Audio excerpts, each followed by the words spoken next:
While a variety of definitions of community engagement have emerged over the last half-century or so, most define engagement as an approach to community participation and decision-making that is proactive or planned, reciprocal, designed to be mutually beneficial to all parties involved, and focused on building relationships, both within and across community groups. As such, effective engagement involves strategies that foster effective dialogue, inform decision-making, and achieve desirable, sustainable outcomes, all within the context of a community's unique capacities, needs, and priorities. Simply put, engagement is based on the belief that those who are affected by a decision have a right to play an integral role in how those decisions are made. This means to be effective, your engagement processes should be designed to recognize and communicate the needs and interests of all participants, including those of decision makers. In short, we need to design strategies and provide information necessary for residents to participate in ways that are meaningful to them. This includes being clear about the role and limits to their authority in the decision-making processes. So why does all this matter? A substantial body of research shows that engagement can achieve a wide variety of outcomes important to our organizations, communities, and decision makers alike. Some of the most important outcomes include increasing the likelihood of widely accepted solutions, creating more effective solutions reflective of a community's priorities and values, improving residents' knowledge and skills in problem solving, leveraging those skills in the knowledge base of individuals and groups, enhancing local networks, creating opportunities for open and honest exchange of ideas, minimizing or avoiding conflicts, and increasing long-term trust in community organizations and collective governance. It is important to realize, however, that effective engagement is not defined as a standard model. It is best understood as a series of processes developed within a framework of guiding principles, strategies, and approaches.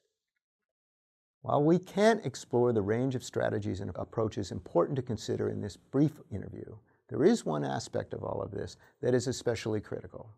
That is, how we recognize and operationalize the goals of engagement. For guidance here, engagement spectrum, originally outlined by the International Association of Public Participation, provides us with important distinctions for assessing the processes and promises of our engagement initiatives. In short, these distinctions ask us to identify when and what stage and with which stakeholder groups we want to target our efforts towards informing, consulting, involving, collaborating, or empowering. The first, informing, simply asks us to provide stakeholder groups with unbiased and comprehensive information that they need to better understand a particular issue. By definition, this is generally one way, from the sponsor of the engagement effort to residents or stakeholder groups. The second is consulting, or asking residents or stakeholders for their perspective. Consulting is a form of two-way communication, but it's not generally dialogue. It's simply questions asked and answered. Public hearings and surveys are examples of consulting. The third element is involving. In this context, facilitators or conveners design processes to foster authentic discussions with the residents and stakeholders, to collaboratively identify perspectives, values, priorities, and potential solutions. Committees, study circles, workshops, and neighborhood meetings are all examples of this kind of involving. The fourth element of engagement involves collaboration. This is where citizens, facilitators, and decision makers sit down together as equal partners in considering and developing solutions. In collaborative environments, decision-making may rest with the group or remain in the hands of official decision makers, but this should be clearly outlined at the outset. Task forces, leadership groups, and visioning sessions are all examples of collaboration. The final element of engagement is empowerment.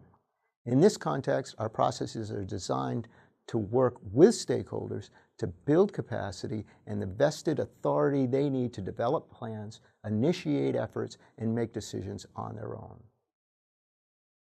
Obviously, while some engagement efforts could include all of these elements, some may only involve two or more. Also important to realize that each element will likely involve different stakeholder groups. For example, while we may want to keep everyone informed, it may only be necessary or appropriate to involve, consult, or collaborate with a subset of community representatives. It all depends on the context of the issue, the capacity and the preferences of the community, and the authority or jurisdictional requirements involved. Effective engagement requires us to consider these elements, understand the range of approaches available to us, and be strategic, proactive, and transparent in all our activities.